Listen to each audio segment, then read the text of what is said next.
course, this is a huge question to answer, but hopefully this video should help point you in the right direction. Luckily, making 2D games in Unity has gotten so much easier over the last couple of years. Ever since they introduced the new 2D features in version 4.3, we've seen a bunch of cool features and workflows for different aspects. So let's go ahead and use number 6. So I'm going to say asteroid, get in and cache that transform and see if that actually improves the performance. Now for rotation, I'm just going to use the quaternion identity, make it face forward, and then for the parent, I'll say transform. What you're looking at right now is something called quaternion multiplication. Or rather, you're looking at a certain representation of a specific motion happening on a 4-dimensional sphere being represented in our 3-dimensional space.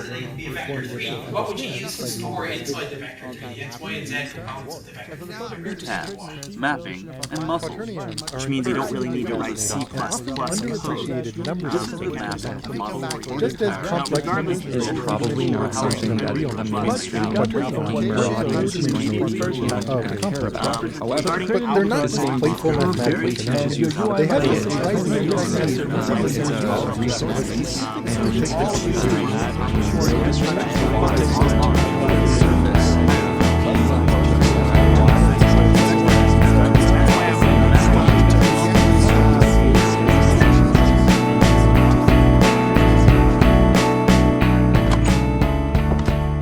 Well, we're nearing the end of another break. Summer this time, and again, Minecraft, of all things, is giving me the warm fuzzies.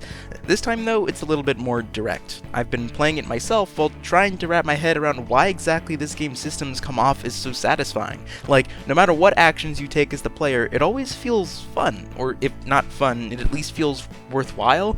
Every little thing, and for the longest time, I couldn't really figure out why this was the case. That was until I started comparing my gameplay experience to my current life experience, which, go figure, was part of the reason I was playing in the first place. I've been playing Minecraft while taking breaks from studying this game engine tool, Unity.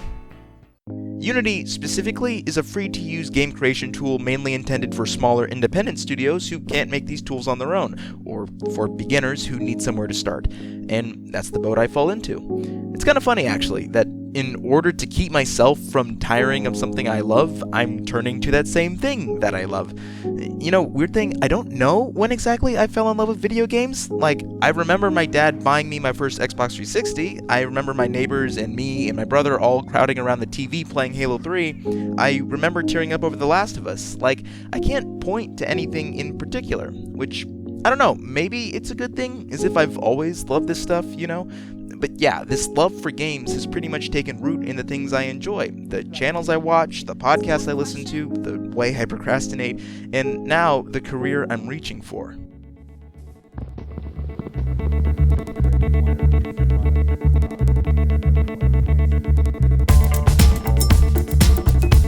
Game development just seems so remarkable to me. It's this gigantic collaborative effort between a bunch of incredibly talented departments like audio design, music, level designers, 2D and 3D modeling artists, animators, writers, programmers, and all of it to create a series of systems and sequences designed to help guide the player's emotions, whether that be to help them feel empowered or vulnerable, or to give them a sense of camaraderie with their teammates, or to give them a sense of pride knowing they bested an entire lobby filled with other competent players. All the way in, and T-Chubb goes down. Crew with the victory royale. Crew with 7 eliminations and the victory royale.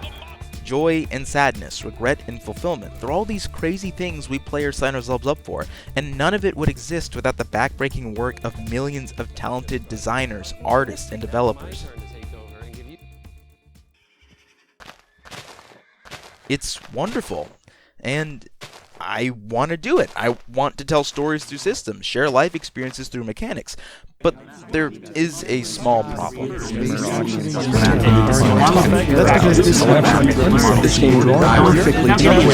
Yeah, that. So there's a lot I need to learn. I mean, technically, I did make this guy, Railgun, in my junior year of high school. It was for a project revolving around this other game-making tool, Multimedia Fusion.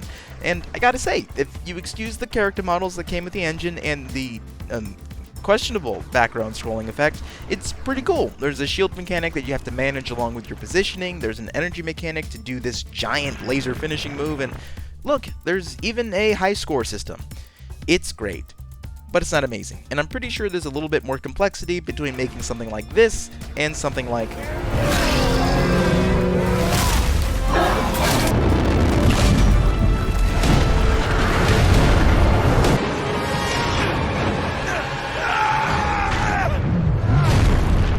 yeah, pretty much any of those. So, in short, it's time to learn stuff.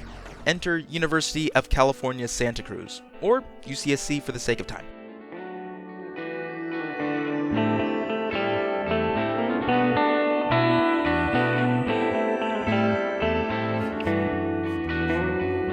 It's great here. There's lots of trees. Also, and probably more importantly, over the next few years I'll be earning my computer science game design degree, and hopefully, by the time that's all said and done, I'll have soaked up enough knowledge and expertise to stand toe-to-toe with the giants in this industry, those working for AAA studios.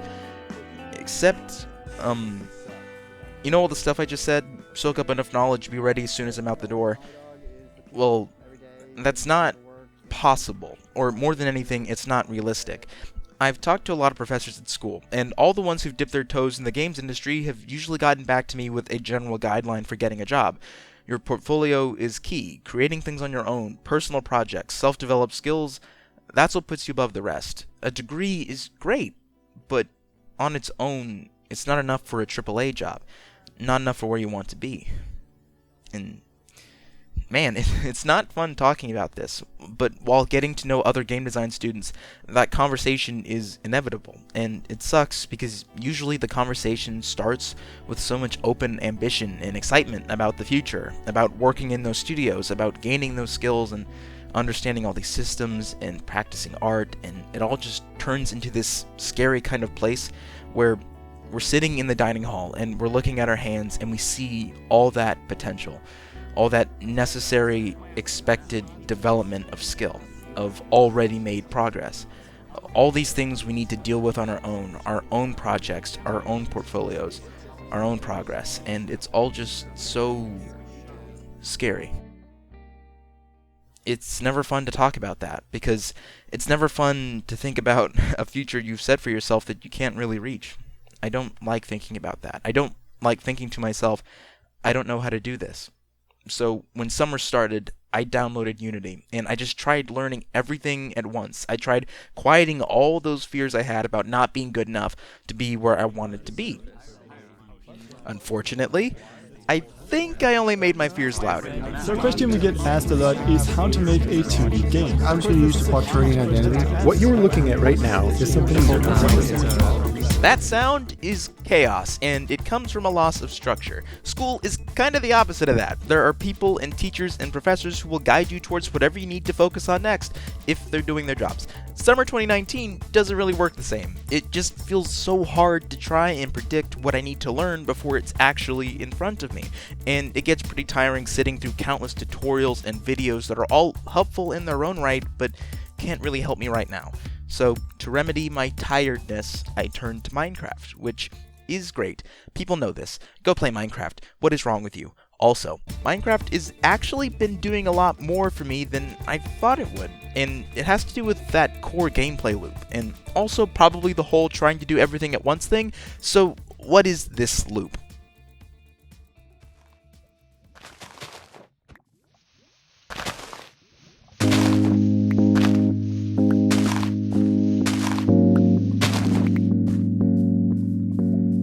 Well, primarily, its gameplay loop revolves around two main concepts. Resource gathering, collecting wood, picking up seeds, mining stuff, go figure. The other is crafting, taking all those materials you've gathered and putting them to good use, making tools, armor, food, whatever you can smash together from what you've already given yourself, and using what you've crafted to, essentially, start the cycle over again. Get even more stuff, more exotic materials. Use a stone pickaxe to mine iron, and use iron to make an iron pickaxe, which can then be used to mine diamonds, and with diamonds you can make a diamond pickaxe, and I'm sure you see where this is going. You start at the bottom, gathering what you can to ascend to the next stage, so that you can gather even more and keep ascending in this giant infinite cycle of progress. Because at the end of the day, that's what this is all about, this constant sense of progress. And I think, maybe, possibly, that this is where that feeling of constant fun comes from.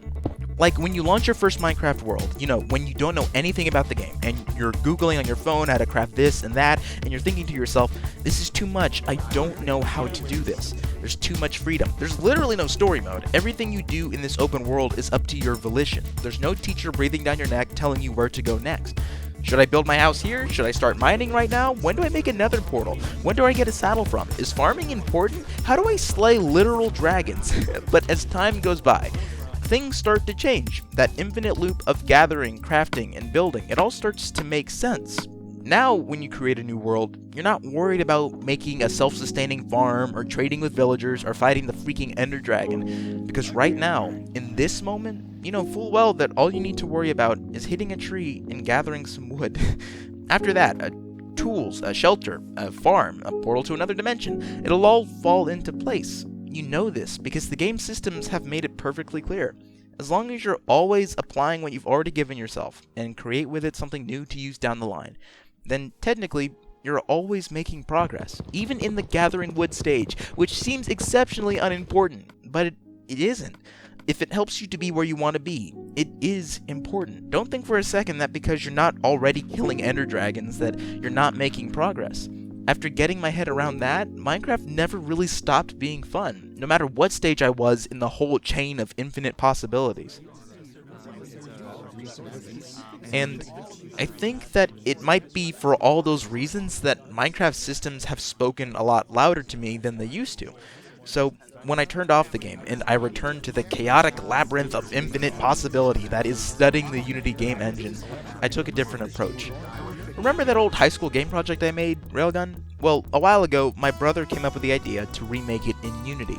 You know, take the basic ideas, player movement, shields, scrolling background, and just polish the crap out of it. Make it shine, using the Unity game engine. Sure, it's not God of War, or Titanfall, or anything like those big budget AAA games, but it's something tangible that I can grab hold of and focus on. And it actually kind of worked. After researching only a few specific tutorials instead of tens of absolutely random ones, I actually made some progress. I have this really awesome scrolling background effect that's leagues beyond what I used to do, and a shift that controls exactly how I want it to. I made some coding logic for spawning those meteors with random sizes and rotation rates, but I think the most important thing I gained was a larger understanding of Unity. It's actually starting to feel like a tool now, and even though I'm not 100% committed to fully remaking Railgun, the toolset I now possess will help me with whatever I move on to next, which will, in turn, help me with whatever comes after that, and so on. And you know what? Maybe one of these days I'll actually be ready to face that Ender Dragon, you know?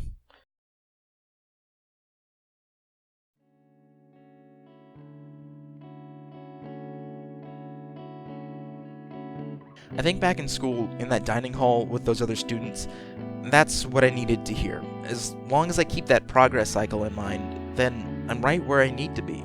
It was that whole idea about not being enough, about not being realistic, going to class with those other game design students and other aspiring people, comparing ourselves to those, AAA level jobs. Railgun isn't that, right? It's not Overwatch or God of War or Titanfall, but it is important. Without it, I wouldn't have anything to stand on. I wouldn't have this. And without all those classes I've already taken, without the programming languages I've learned, without gathering those resources, I wouldn't be able to move on to something more ambitious. So, while I am still kinda scared about doubt and the future and everything, the chaotic noise of infinite potential, it's not so loud anymore, because I've got that cycle down. As long as I'm applying what I've already given myself, and create with it something new to use down the line, then technically, I'll never stop making progress. And that's all I needed to know. Thanks for watching.